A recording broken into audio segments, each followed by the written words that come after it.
You have to believe in yourself. You have to believe in your ability. You're capable of anything. You can achieve any dream. Please don't limit yourself. Don't live your life limited. It's not all sadness and misery. Life's a challenge, but you will succeed. Love for a Child Kids Camp is a one-week opportunity for kids in foster care to come to summer camp. This camp was designed for abandoned, neglected, and abused foster care children right here in Michigan, to give them an entire week of royalty and fun. From the moment that they arrive on the bus, you can see sometimes the hurt, the fear, and the pain that is still living in their heart. You can read it in their eyes. Sometimes they feel a little bit withdrawn and withheld, but our counselors are so excited to see them.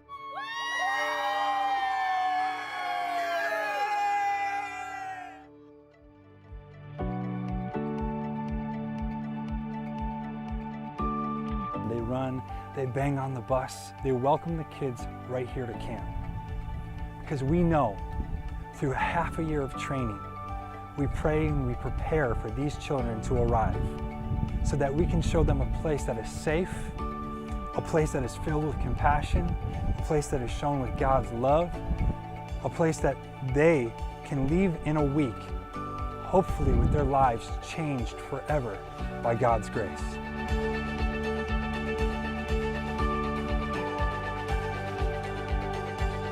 These children get activities and events every single day at camp. We have breakfast, lunch, dinner together as a family, because that is what camp is about, feeling together. We have carnivals for these children that we bring in. Big carnivals with inflatables and games. We have kickball and baseball. The girls get to go to a princess morning. The boys go on a man walk. We go on a boat ride together, a hay ride. We go out fishing. Oftentimes for many of these children, it's the very first time they've ever had the opportunity to do these activities. But doing these activities with our counselors by their side, cheering them along as they climb up the rock wall, as they jump into the pool and they splash with laughter, we can't help but fall in love with the joy that we see on their faces. Constant reminder of why we do camp, to bring joy to the hurting. I heard one child say, "I bet they spent $1 million on us this week." Now, it's not necessarily about the tangible items and the gifts, but the fact that they feel like royalty for the week brings joy to our heart, and that's why we do it. We believe that 1 week away at kids camp can change a child's life forever. We've seen it happen. Foster care children who came here at a very young age and 10 years later came back as a counselor to serve the very child that they once were. See, we believe that kids should be kids, to restore the childhood that was stolen from them. And it's also for the adults, for their lives to be changed. When they can look at a child and see the hurt and replace it with hope. If you are seeking purpose in life and you're trying to find something that has meaning, let Love for a Child Kids Camp be that thing. Take a risk and give your energy and give your efforts and give your attention to a child that is living in an at-risk home.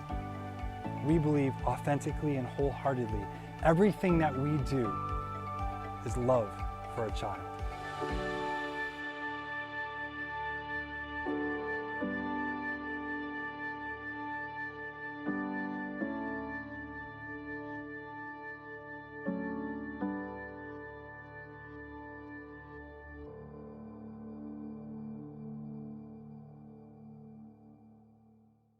What's up, everybody? This is Ryan Austin here with the Power of Helping People. Today I have a very special guest. It's almost too good to be true. One of my buddies, Joe Savalle.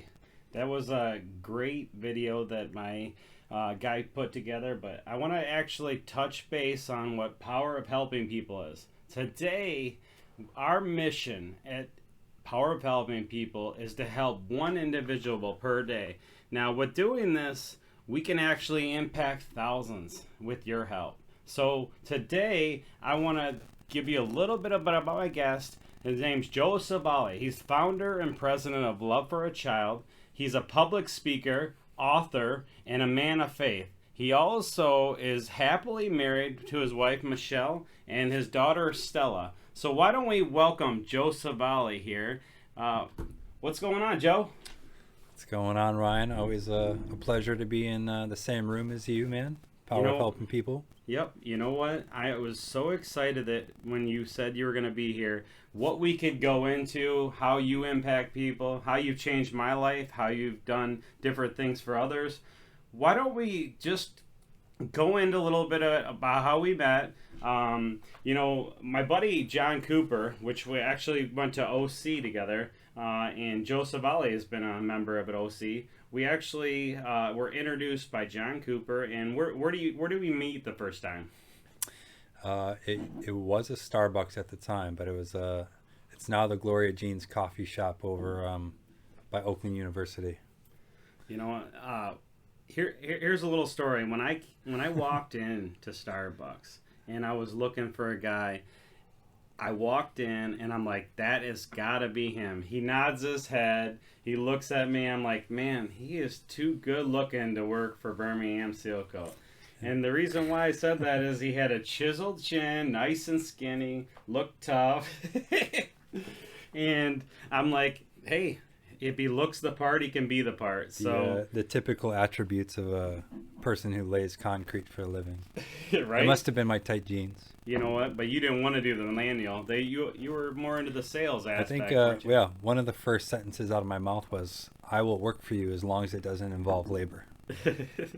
You know what, though? That's pretty funny because I wasn't actually looking for a labor guy. I was actually looking for somebody that could go out and actually do things exactly the way I do things. Going out, offering a service, helping somebody, and impacting people. So when I talked to you, you really held yourself well. But that moment, I believe things happen for us, not to us. So when we met, that was the start of a good relationship between you and I, because not only did you work for me, but I also learned a huge deal from you.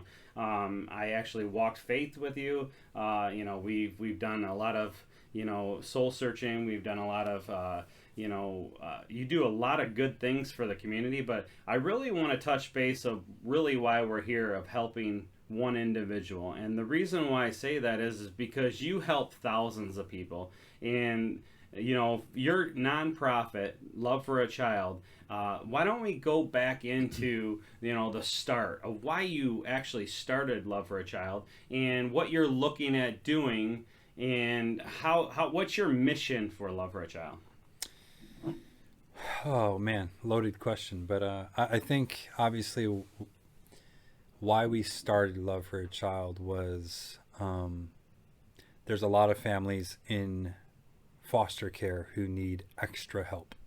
Now, we see these things on the news and we see them in newspapers about foster care family this and foster care child this. But I think what audiences really need to know is that Michigan in 2019 was declared the third worst state in the entire country for the development of foster care agencies. So what that means is the children actually came third in line. First you have the governmental offices, then you have the smaller agencies, then you have the families, and then the children. And so if at the top of that totem pole we're the third worst in the country, my theory is that the children that are actually within our system here in Michigan are the almost overlooked group of children in the entire nation. And so I'm 36 years old, and it's hard to believe, and sometimes when I tell people this in person, but I have been doing this for 18 years in different volunteer capacities and helping lead Love for a Child for the last 15 years. And so the mission at Love for a Child is pretty simple. It's to foster faith for foster families, which is a great way of saying is we want to take an overlooked demographic of families and children, and for the first time in their lives, make them feel like they are the primary focus, to get on their level, look them in square in the eyes, and let them know that they have a resource available to them that maybe agencies and government doesn't offer.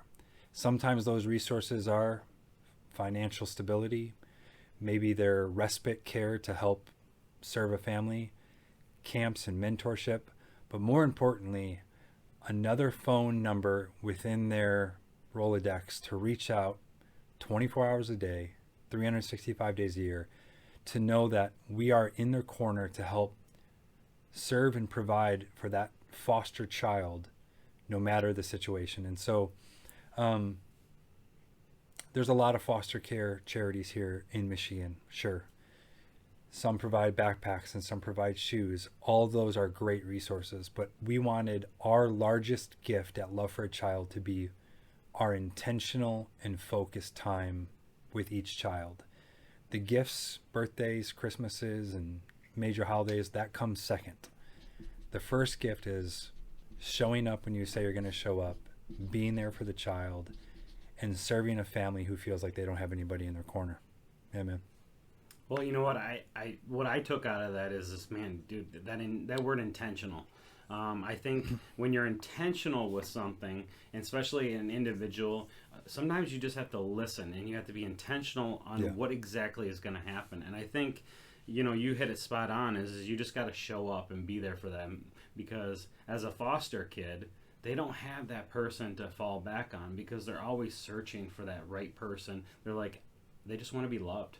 Yeah. And I love the name Love for a Child. Tell me how you name that. Love for a Child. Go back into that, and then that way people can kind of get why you named it that, because it's so impactful, because you are so intentional with that stuff. So when you named it Love for a Child, that's your main purpose, I'm assuming. Yeah. So why don't you go into that a little bit? Well, we don't hide the fact that we love God and that we're faith-focused.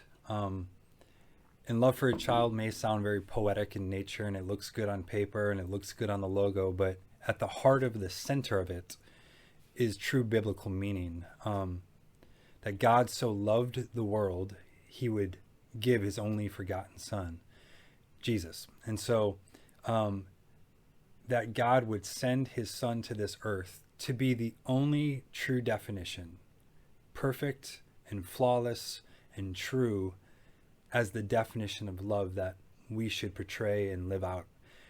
In our own standards, we've manipulated and disgusted the word love as the world would see it.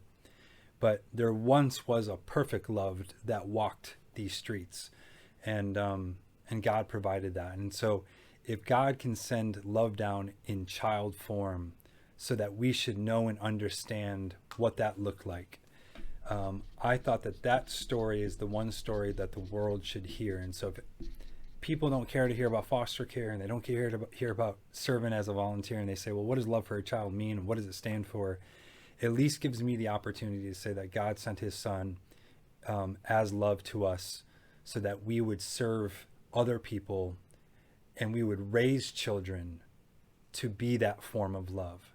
And once we've done that, once we've accomplished that goal, we've raised our own children in the form of love, our job here is done. That is what we were set here on earth to do. Doesn't matter if you're a millionaire, what business you've started, what different accomplishments you've succeeded at. All that comes to an end for all of us on earth at some point, whether early death or we're old and 110 years old and we die. But our goal, as God would have it, is we would love children and raise them to know perfect love in Christ. And so that's where the name Love for a Child was actually created. Dude, it gave me chills when you explained it, because, I mean, when you said, so God loved the world, I mean, that just gives me chills every single time I say it, because he does love us no matter what we do. And I think a lot of things is with you being intentional and making sure you show up is the biggest step for a foster kid, is making Yeah. sure that when they say they're going to go someplace and you're there, it's intentional. They know they're not going to be let down. You know, dude, that's amazing. It gave me goosebumps, and I'm sure it gave a lot of our guests goosebumps on that. Now, go a little bit about what you do at Love for a Child for these kids, and maybe talk a little bit about the camp. You guys started about 15 years ago, and where you had your first camp. So why don't you talk, you know, from the beginning of what you started from now, or obviously 15 years ago to now, how much you've changed and how much you've grown and what you've impacted and how many children you brought on to your organization. Yeah, so Love for a Child does pretty much three things with intentional greatness. That's something we call kids camps, a mentorship program, and then tailored resources.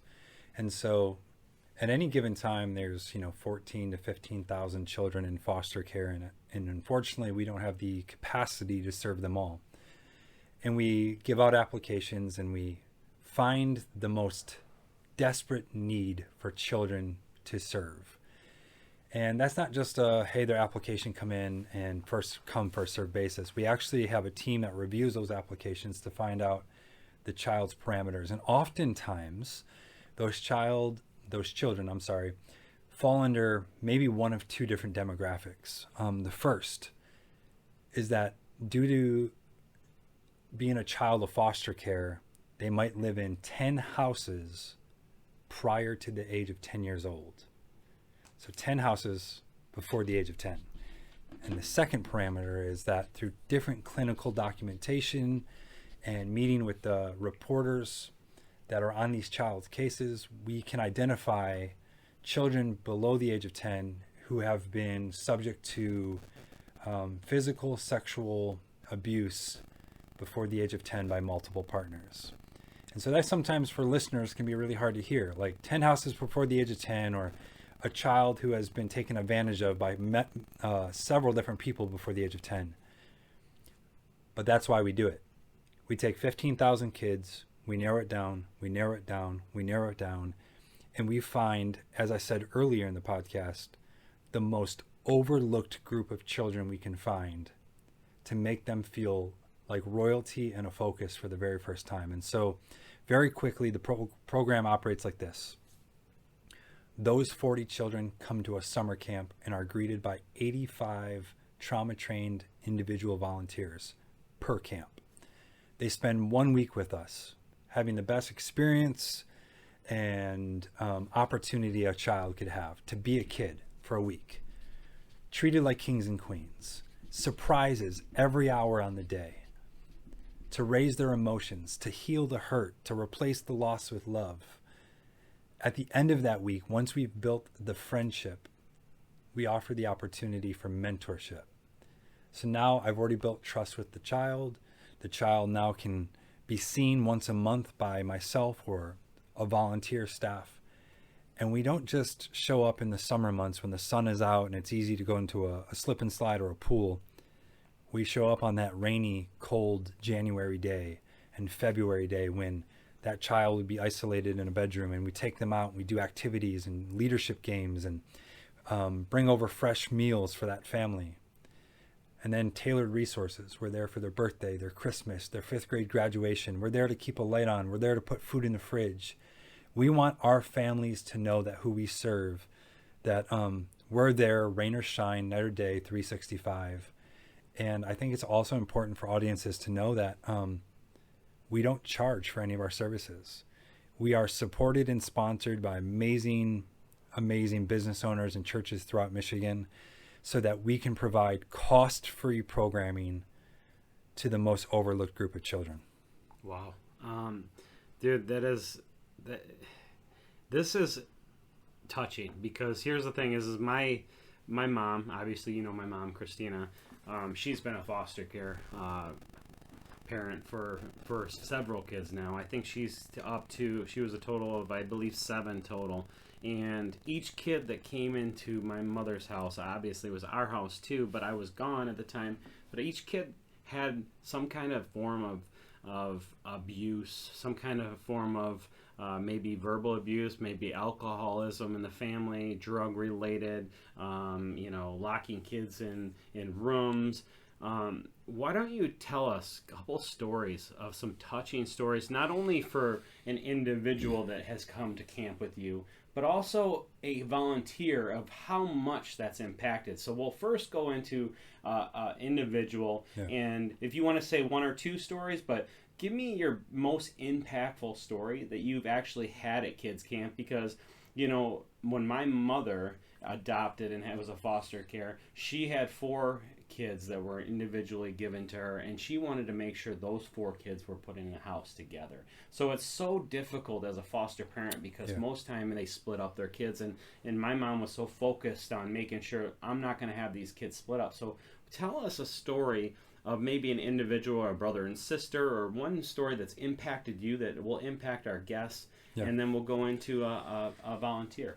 Well, I will preface this for any listeners engaging in this podcast today, that the stories can be hard to listen to regardless of who you are. But if you are a victim of emotional, physical, sexual abuse at any point in your life, just the preface is that these stories could be triggering, and we're not asking you to leave the podcast. We're just saying listen with an open heart, because they're tough and they're real and they're authentic. So when Ryan, you asked me that question, it's very easy for me to pick out the first one, because I think about it all the time. I grew up in Macomb County, a suburban area that was kind of known for above average living. There was 2 malls within a mile of my house. And so there was this phone call I got in 2018 of a little 11-year-old girl who had been through abuse. And when they called me, they said, "Can we enroll her in your program?" I said, "Of course you can, but what's the story?" And they said, "Are you ready?" And I said, "Well, yeah, sure, give it to me. I've done this 100 times before." They said, "Well, this little girl was not in school for 2 years." And this is pre-COVID. So pre-COVID, for kids to not be in school wasn't a common conversation like it is nowadays. And so she didn't go to school for 2 years, but there was no documentation of really why. There was excuses that her father had a unique job and he moved different cities all the time, and it was hard to keep up on the paper trail. So the principal of the school finally made a phone call to an emergency contact, which was a aunt and uncle. The aunt and uncle basically openly admitted, "We want nothing to do with this family. The father is a nomad, and he lives from different couch to different couch every 3 months. And the mom was a drug addict who had never been in the life to begin with." So they kind of just wrote off the story.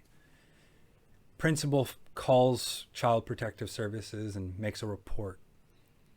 They visit the home that was on the file. It's in Clinton Township, 19 in Garfield. An area that I have driven by a million times before and had no concerns. And if you can picture the area, if you're listening, there's a prominent high school there called Chippewa Valley. There's suburbs right around it. Well, there was this one house right in one of those suburbs. Grass was a foot tall, the window was broken in, and neighbors said, "Yeah, nobody's been living in that house for 6 months." And so the police went to the house, they knocked, nobody answered, and they left. They made a report, home was abandoned, no one's been living there for 90 days or more, and they walked away. Well, 8 days later, a neighbor was cutting the lawn. He turned off his lawnmower to hear what he will never forget. Screams. Terrifying little screams coming from the abandoned house.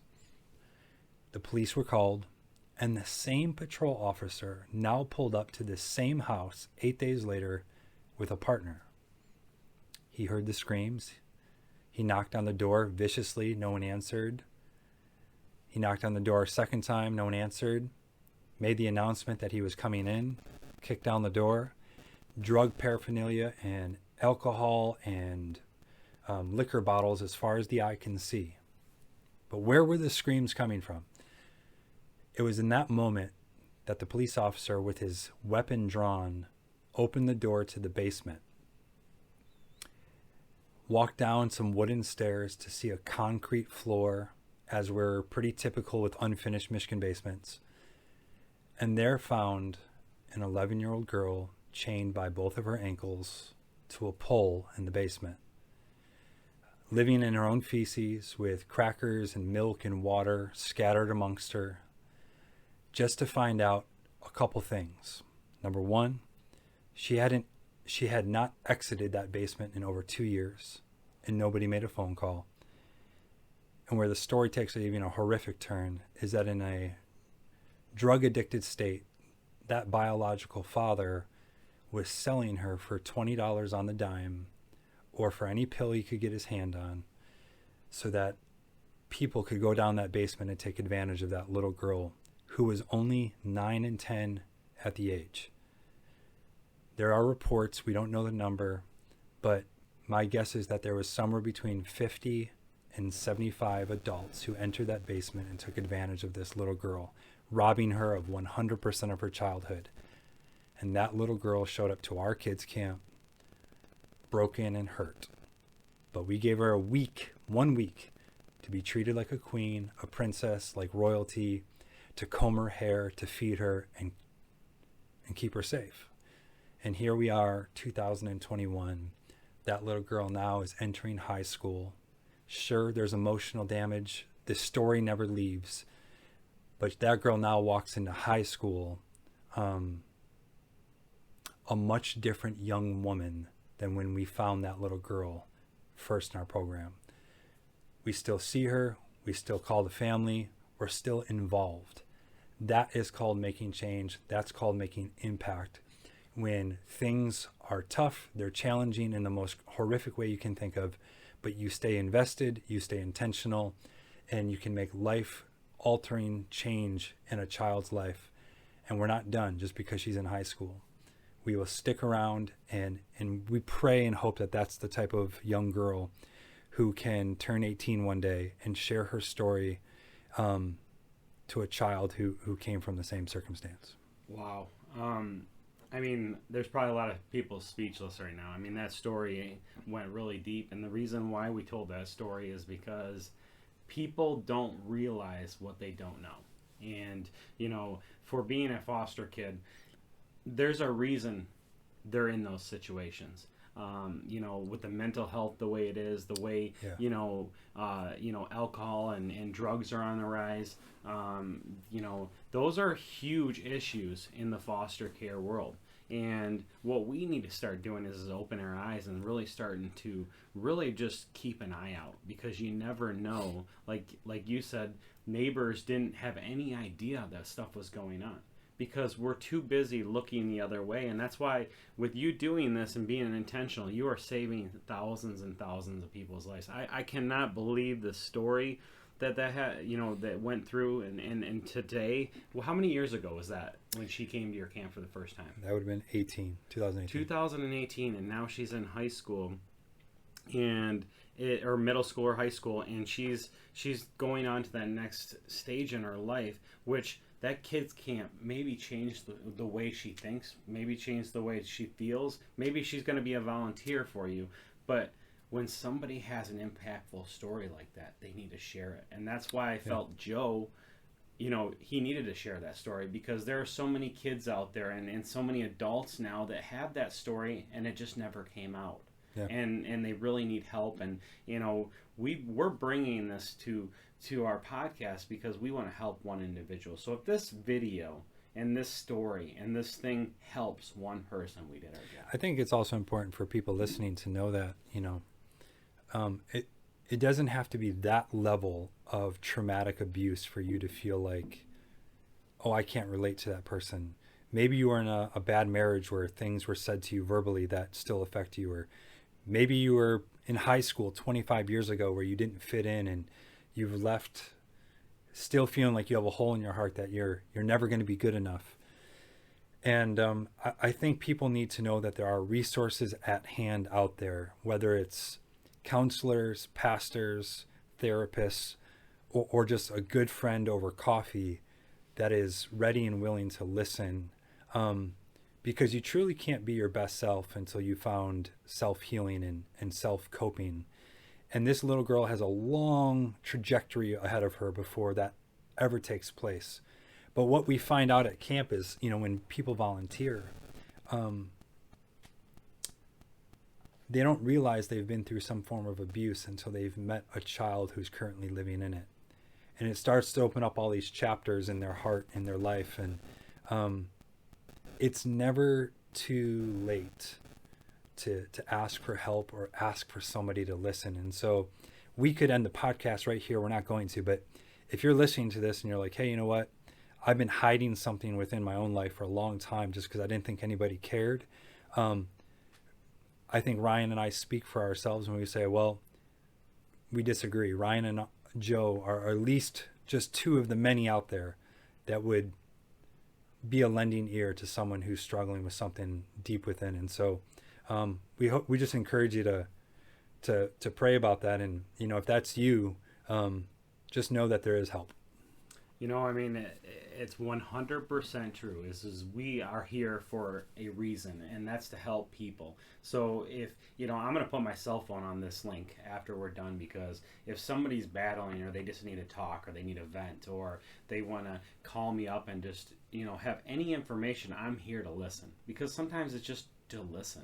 Because a lot of people just don't know who to talk to because they think they're going to be judged. They think they're going to be ridiculed. But here's the thing is there are people out there that will help and they will listen. And just so you know, as Joe and I are one of those people that will actually take the time and actually listen. And we will be intentional with that call. We will be intentional, and we could get you help, or we could ask you for, different times, or maybe you want to get involved to help, heal you as you want to help other people, because with helping people really helps you inside. I wanted to go a little bit on a more happier note. We're going to go into a little more happy. Let's change the mood up. We're going to change the mood, because that was such an impactful story, but I wanted people to hear that story. I wanted people to see exactly what you're doing behind the scenes and who you're impacting. But why don't we go and have somebody, tell us this little story about a volunteer that has literally came to kids camp and literally changed the way they think, changed the way their mindset is, changed the way they listen, changed the way they see the world. Just take us down that path of a volunteer, and then we'll go into, because you said before we actually started this podcast that it's very hard to be a volunteer because there's so many people that want to reach out to you. So there's ways to volunteer, but I want to talk about this story first. But when you volunteer, there's no guarantee you can volunteer, which is good with Joe's camp, because he has a ton of people. So he's not looking for every single volunteer, but there's always a way to reach out to him. And what's really cool about that is you can actually, we'll put a link on the bottom, but if you want to help with Love for a Child, you can actually go to his website. You can send him a link, where you're from, your age, your name, and your contact info, and they'll reach out to you and see if they can help. But why don't we let's dive into a happy story of how a volunteer was impacted for this 5 to 7 day camp, and tell us that story. I'm going to share two quick stories. One of them is the full cycle. In 2008, a 10-year-old came off of a bus, a child of foster care from Waterford, Michigan, that had a very hard story. His name was Timmy, and you can watch his video on the website. We did a short documentary with him. But Timmy would be at the camp for a week, and then I personally chose to mentor Timmy, and I would be in his life, and I would show up to his football games and take him out for pizza, and the very simple acts that are just being compassionate. And then as time would do its thing, all of a sudden Timmy would be in high school, and we'd be getting lunch and surprise birthday parties. And then the next thing you know it, Timmy's telling me that he's applying for college. And so this very child who was supposed to be a product of the foster care system just needed a supporting team of people to be in his life. And from age 10 to age 18 went by very fast.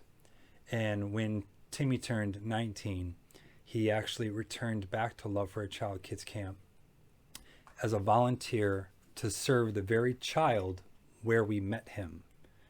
If that confuses you, he started with us at age 10. We mentored him for near a decade.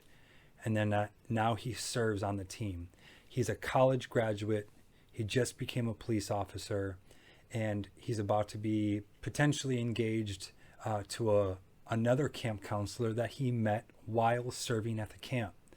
So if you're talking about life-altering positive change, imagine showing up to the very place as a broken child where your life was changed to now serve another group of children with people that you met, your future wife, a new career. We pray for these type of stories all the time, that one child would just not be a statistic of foster care, make it through, and then be an overachiever. And Timmy was just that. But some people are like, well, that's not me, Joe. I'm not that person. I'm not a child of foster care. Like, what about the average day people? I think of another guy who just served last week at our kids camp for the very first time.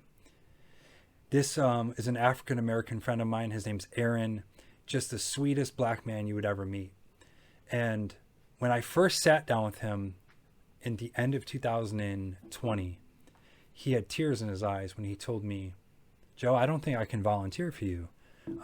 I have 2 kids of my own. They're grown up now. One's in high school, one's in college. But I failed as a father. I didn't serve them the way I should have. I wasn't intentional with my time, and they made mistakes, and one did some jail time, and I blame all of that on myself because I was not a good dad.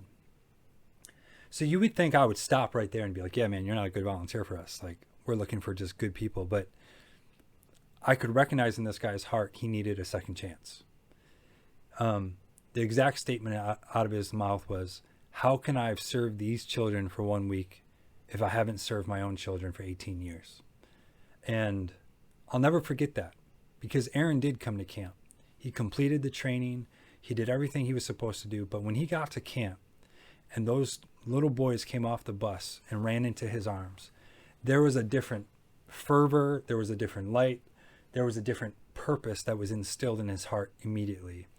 And he served those children for 1 week with the most incredible honor you could serve kids. Always a smile on his face, always putting a burger on their plate before he fed himself, making sure that they were, showered and ready for bed, and reading stories and praying over them. And people listening could just be like, well, screw that guy. Like, he didn't take care of his own kids. Like, how can he just serve another kid with such honor and love? Because I think in life we all have to realize there's points where we can go 180.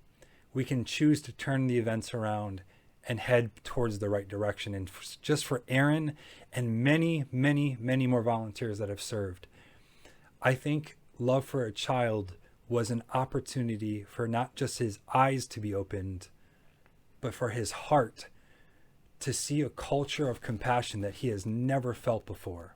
And when that change occurred and he felt that new heartbeat, he went home and spoke to his wife and his children and his daughters in such a different way. And I just spoke to Aaron over the weekend, and I don't think people will understand, because it's hard for me to explain on a podcast.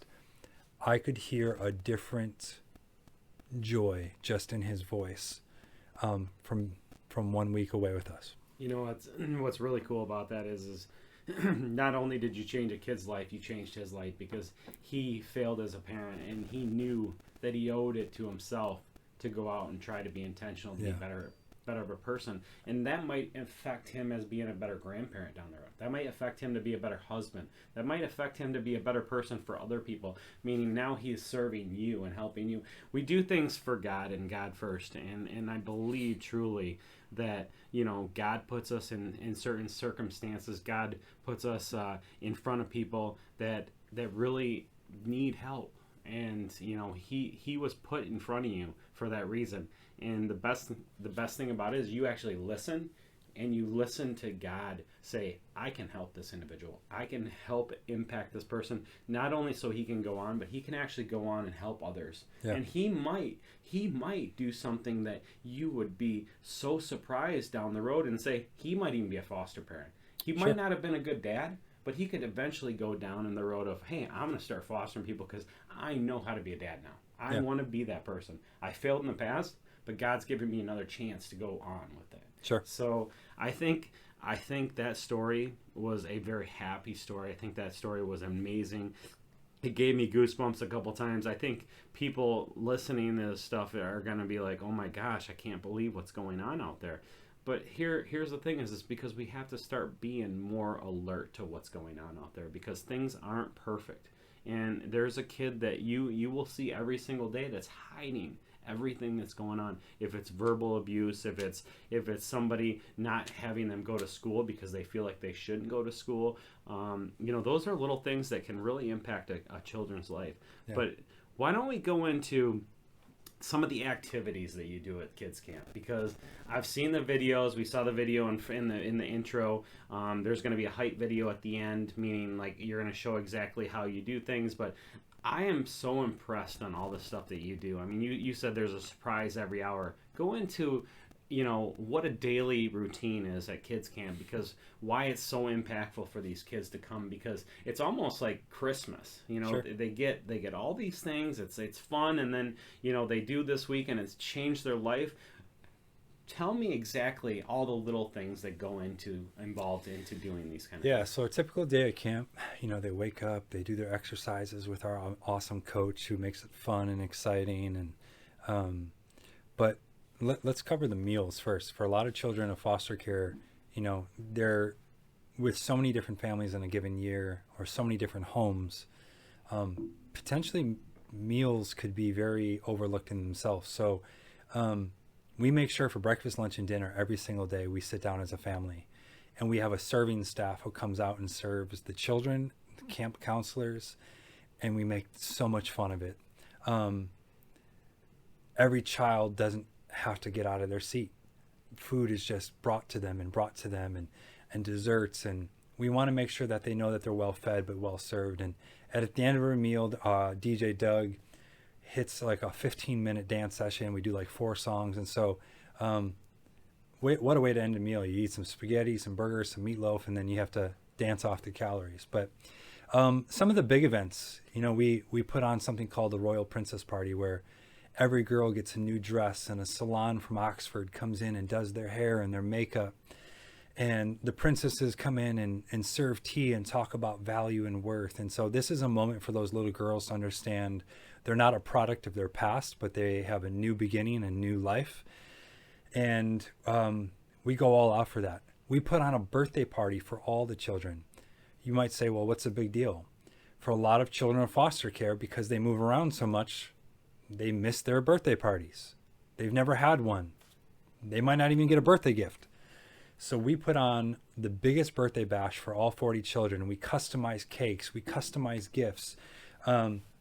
We go all out for 2 hours.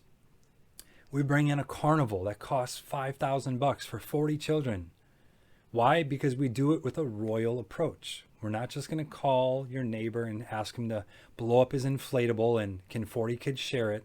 No, we put on a carnival that could host 300 children for a small group of kids who deserve it. We bring in Detroit Tigers and Detroit Red Wings to lead the boys through the woods and give them a pep talk and a leadership talk that we call the man walk. And they sign baseballs and give out hockey pucks.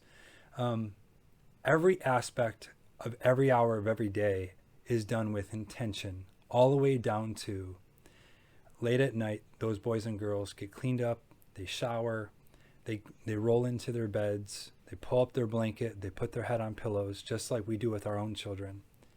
The difference is that for a lot of these kids, the 9 o'clock hour brings on a different type of fear that we don't know. That's when the emotional, the sexual, the physical abuse typically takes place. So nighttime is a very fearful time for a lot of these children. And so we bring in our own grandma and grandpa, not to replace their own biological family, but as a reminder that grandma and grandma walk in and they give them a comfort toy, a teddy bear, a book, a Bible, a blanket. They pray with them. Maybe a little girl just wants her hair combed until she falls asleep. These moments of authenticity are just actions to show each child all the different attributes of why we care for them. So whether it's a super fun carnival where we're screaming and dancing and water guns are going off, all the way down to those quiet, fearful moments where we're there just to listen, protect, and let each child know that they can trust us in a safe and controlled environment. Every hour of every day is systematically put in place to make the child feel like home. Wow. I mean, you literally are bringing 40 people to a camp and showing them the most amazing week of their life, and they have something to remember for the rest of their life. And that's what's so cool about, you know, this camp. I mean, you guys have 2 camps now. So yeah. You're adding a third. So you have one on the west side, you have one on the east side, and now you're adding another one. And where's the other one going to be located? Yeah, so we got one in West Michigan. Let's call it the Holland area. We got one right here in the Metro Detroit area, right here in Oxford, Michigan. And our third, prayerfully considered, will be in Frankenmuth. Wow. So they have 3 locations. They're growing. And so I want to, since we're being intentional, I want you to tell a little bit about some of your characters. And the reason why I say this is in 2000, I believe in 8, we were talking about 2008 or 2014, I'm sorry. I think it was 2014. We were talking about how you invited me to kids camp. And I came out there as a guest, and I was watching you. And I was watching you do a skit, and I thought it was probably the most amazing thing I've ever seen. And the reason why that is because when Joe gets into character, he's a character. I mean, he is literally 100% invested in this character.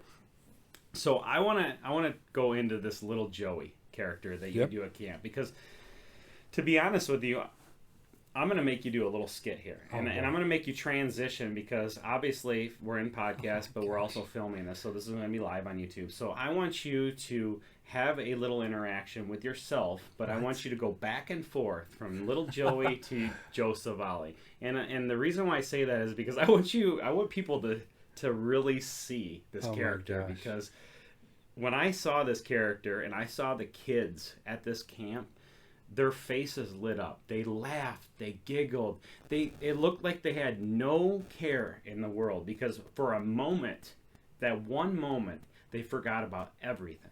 So tell us a little bit about how you literally brought up little Joey, and and what Joey means to you. And then after that, we're going to go into why you wrote the book, and called Little Joey Goes to Camp, and we're gonna just dissect that book a little bit, because I'll tell you right now, Joe's probably a little embarrassed right now because he's gonna have to act this character, but Joe never gets embarrassed. But I want him to, because he's got, I think, 3 or 4 characters, but I really want him to go into Little Joey. So tell us a little bit about Little Joey, and then we're gonna make you do a little skit with Joey. Oh my gosh. Well, 15 years ago, we were standing in a room hosting our first kids camp, and my friend Nicole and I were like, oh my gosh, we have these kids about to come in the room. We have to teach them for like 20 minutes. What are we going to do? And so in a nervous panic, I grabbed a hat that didn't fit me, a fanny pack, and a couple of gag gifts that I just threw inside the fanny pack, like a squirt gun and some weird lipstick or something, and a whoopee cushion. And I said, just follow my lead. And so basically I ran in the room. I started acting like a rambunctious 6-year-old, and Nicole was trying to calm the character down. And what we noticed was that the children, we had their undivided attention, because, well, they could relate to this young 6-year-old character running in the room. Yep. What we didn't know is that the character would become such a applauded, favorable thing at camp that when I'm in character, it's one thing, but when I'm out of character as Director Joe, Mr. Joe, they come up to me asking me when my twin brother is going to come to camp. And so we knew then we had something, that the character was so extreme, the innocence of the child couldn't recognize that the same person played both characters. And so little Joey was just a way for me to get down on a child's level to teach the child valuable lessons. And so a mistake turned into a miracle, because 15 years later, not only do I play the character still, but we've turned that character into a children's book. Let me see if, Ryan, can you see that all right in camera? Absolutely. It's called The Little Joey Goes to Camp. So Little Joey Goes to Camp is a true story about a child of foster care who goes 1 week away to camp, who feels like maybe they're out of place because they're titled a foster kid. But God tells him that he's an awesome kid. And he goes on to show people from camp why you can do anything no matter where you came from, and to be brave and to be courageous. And the beautiful thing about this book is that I actually took our amazing illustrator, Nathan Bortz, to the physical campground here in the Oxford area. And he made the pages of the book almost the same as the physical campground. Why is that important? So that when I give this book to the children at the end of the week, and they go home to their individual couches and their bedrooms, and they read it, not only do they relate to the story, but it visually brings them back to the exact place where the book took place, so that they can remember their value and their worth. And so beyond the character and the craziness that is little Joey is the heartfelt story of why a foster child is able to do more than what the world has put on their shoulders. And so very proud of this book. You can visit littlejoeybook.com, buy it on Amazon and Barnes & Noble, and 100% of the proceeds of this book helps send a child in foster care to camp. So you heard it, guys. 100% of the proceeds goes. So what we'll do is we'll put that link in, littlejoeybook.com, and you got to go buy a copy, because, like I said, this, if anything, if you don't support Love for a Child, Yeah. buying this book and giving this as a Christmas gift, birthday gift, anything. It even comes with a whoopee cushion in the back. So how cool is that? You can actually have that. You can give that to the kids, and then they can get the whoopee cushion out. My son took his out, and he blew it up, and he laughs and giggles. But now he's 10, so he probably doesn't giggle that much anymore. But He might. He might.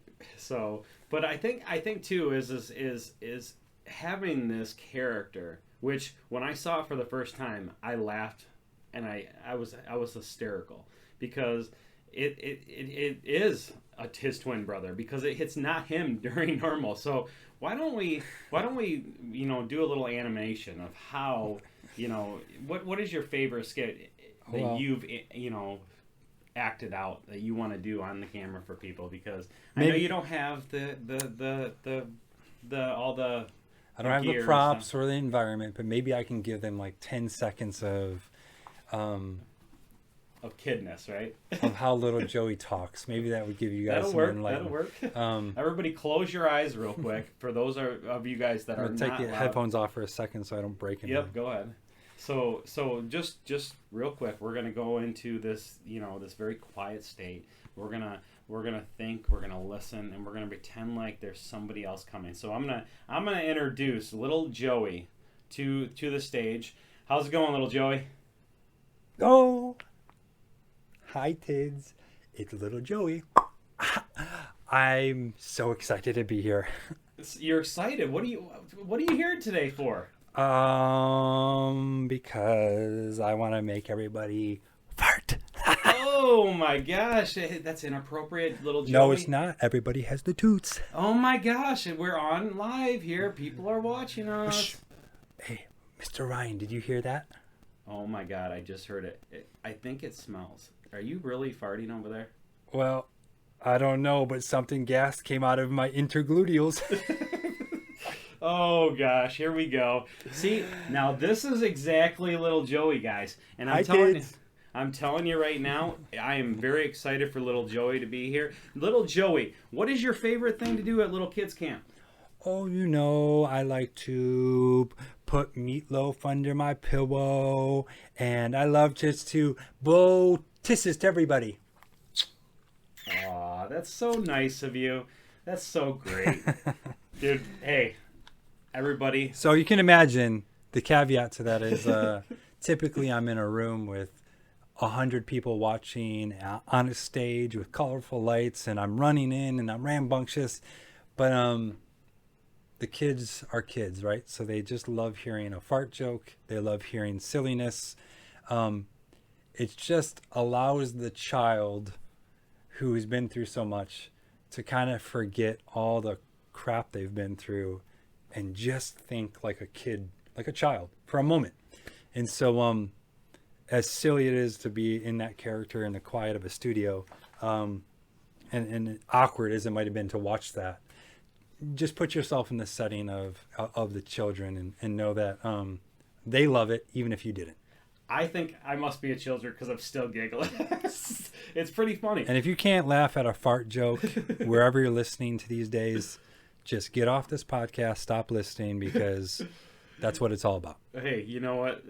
I think we need a little more laughter in this world, and if you can laugh at the little things, man, just like you said, this whole conversation is about really just being intentional. And you know, for people on a day-to-day basis, this is how do you go about your day to be intentional? What do you do when you have a situation that you run into that says, you know what, maybe I should do something, but I should probably do something there. You need to be intentional. You need to attack that situation. You need to help people. You need to reach out. But here's the thing: I want to ask one more question, and then we're going to wrap it up here. But my number one question for you that I really wanted to make sure I asked you today is because, you know, you're such an amazing human being. You've driven me to be a better person.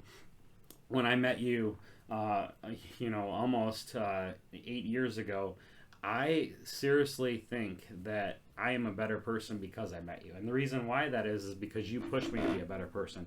And I think a real reason why I want to impact so many people is because I hang around with so many good people. And the people that I hang around with are always wanting to help others. So my biggest question for you today is obviously you do all these things, okay?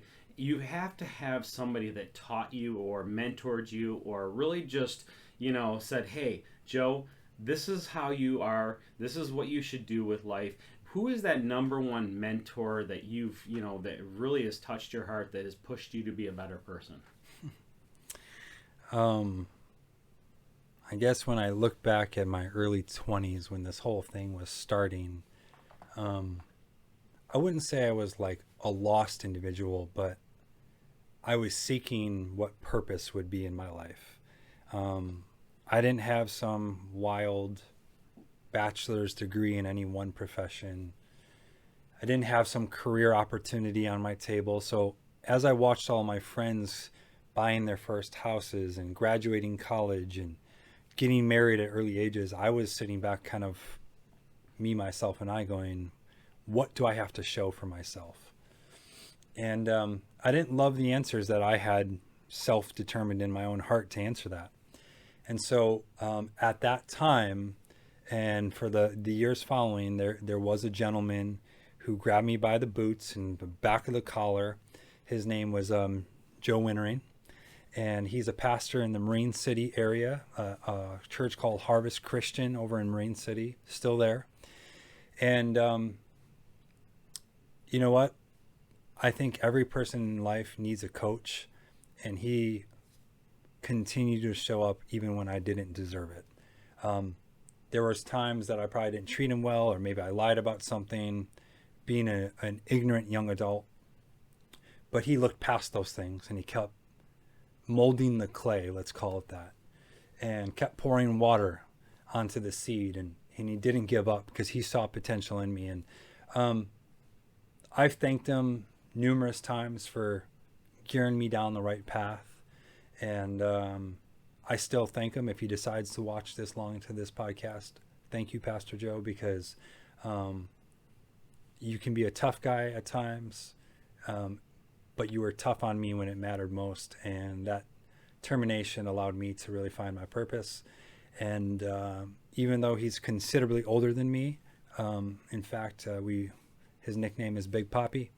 I would still call him one of my closest friends to this day, because there's something to be said about showing up in somebody's life and drastically changing their circumstances.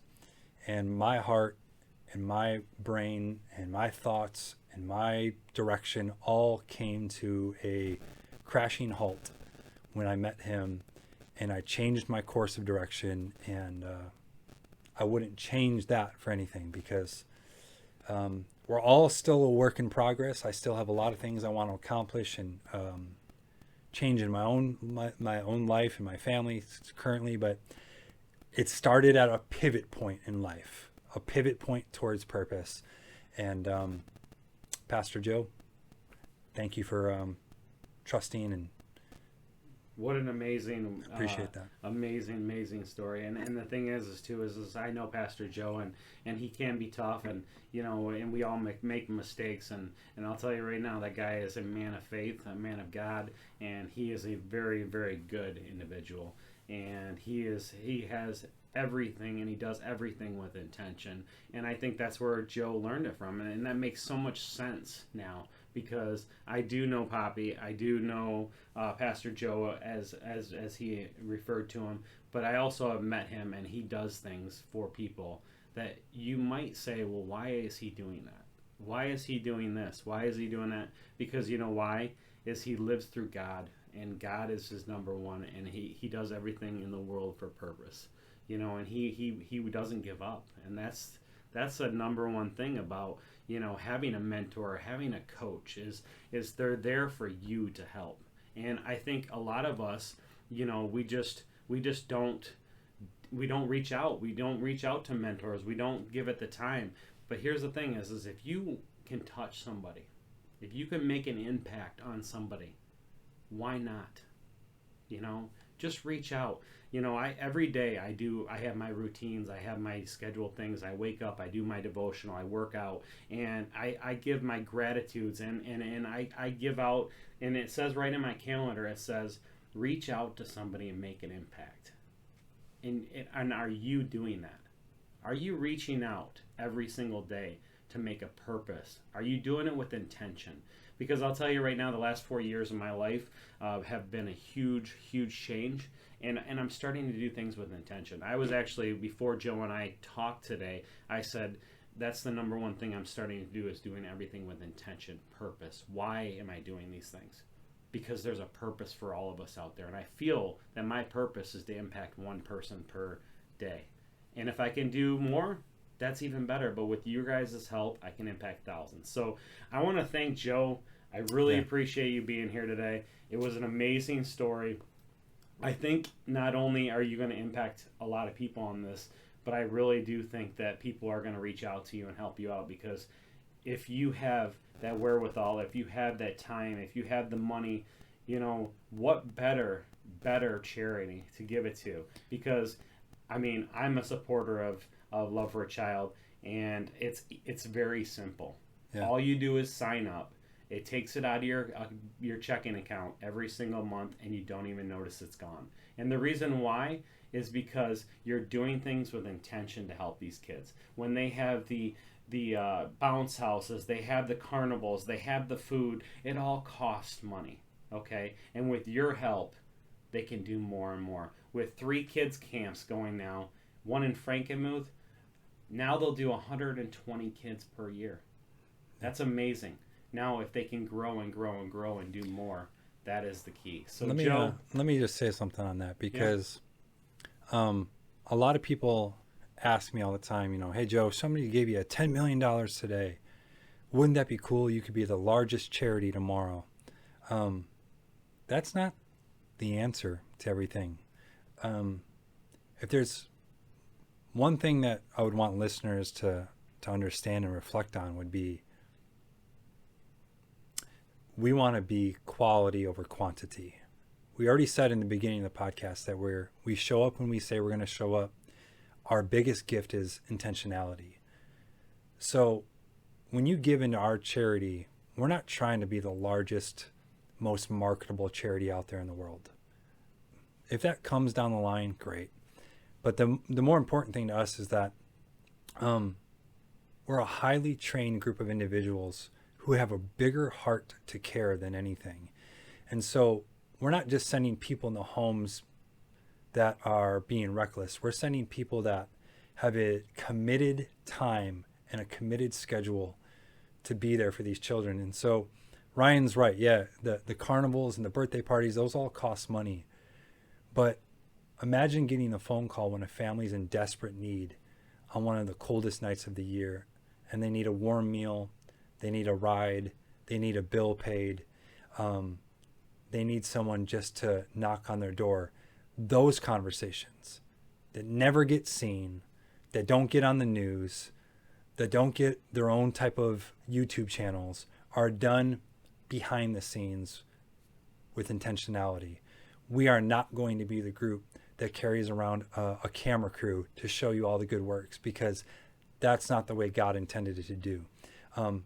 Blessed and highly favored are those who serve with a big heart. And what that really means is, I don't need to create a YouTube channel to show that I gave a foster family a $100 bill.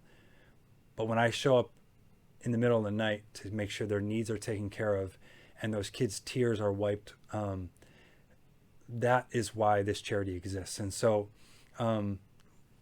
watch the videos and read the stories on the website and make a decision for your own. But just know that when you give in to Love for a Child, it goes so much further than just a financial donation. It truly is freedom of fear for a child who needs a little extra faith that their days ahead have hope in it.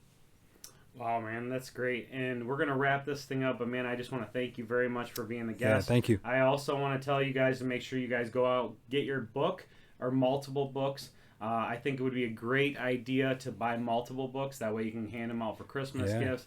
But littlejoeybooks.com, it actually 100% of the proceeds goes towards Love for a Child. But you know what? I just want to thank you. I think this has probably been the best experience. This is our first live video in my studio. So it's with all this technology stuff, I'm getting better and better. But I'll tell you right now, it's definitely out of my comfort zone, and I'm doing it. And it's episode 8 of Power of Helping People. And, everybody have a great day. Appreciate it.